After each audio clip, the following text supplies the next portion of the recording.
And last, I think this is maybe the news item of the year.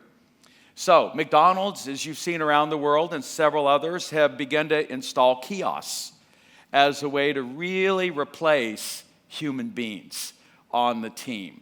And by the way, they did it hopefully so they could reduce the need for humans. Well, something surprising happened along the way. Installing this technology actually increased the need for more people in a McDonald's. It drives me crazy. I mean, we have for centuries, every time there's a new technology that comes out, what's the prediction?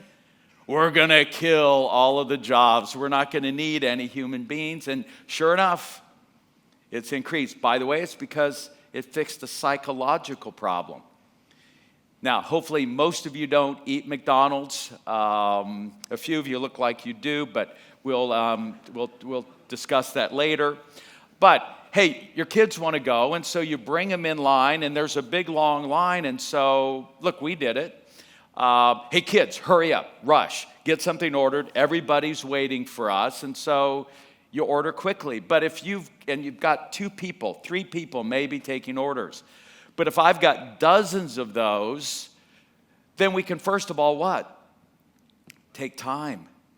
And we can let the kids kind of look around, and it's a much better than a single fixed menu, and they can make it look brilliant. Now, the article doesn't give us the actual numbers. You see, it was published just September, just a few weeks ago. But they hint at the fact that their average ticket sale has doubled as a result of having this technology. So now they need a lot more people to what? Get the food prepared, get the restaurant clean, get it served out there. And so for me, this human plus technology is going to be brilliant. And if you saw Elon Musk, who, by the way, did get Donald Trump elected, there's no doubt in our country who caused him to win that presidency. He made a speech about 2 weeks ago in Riyadh. And he said, look, his prediction, by 2040, there will be more humanoids than humans. There'll be 10 billion humanoids. We'll be about at 10 billion people. And as a result, we're not going to be focused on the universal base income. And I'm actually a big fan of UBI. It'll actually be universal high income.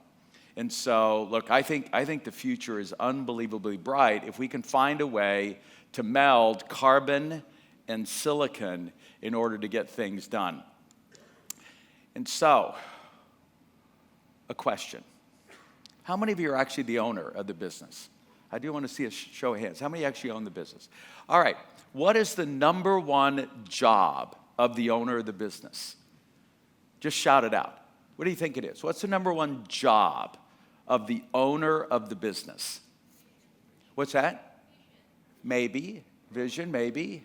And by the way, I hope, they say words cast spells. There's this term called visionary. I don't know about you, but I hope no leader ever stands in front of their people and declares themselves a visionary. That's both a little creepy and weird out there. And in fact, recently, several who you would consider visionaries have actually gone out of their way to say, I'm not a visionary.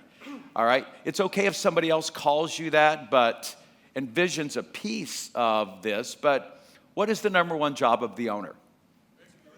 Yeah, maybe. Maybe. Well, let me just cut to it. To drive valuation. That's your number one job.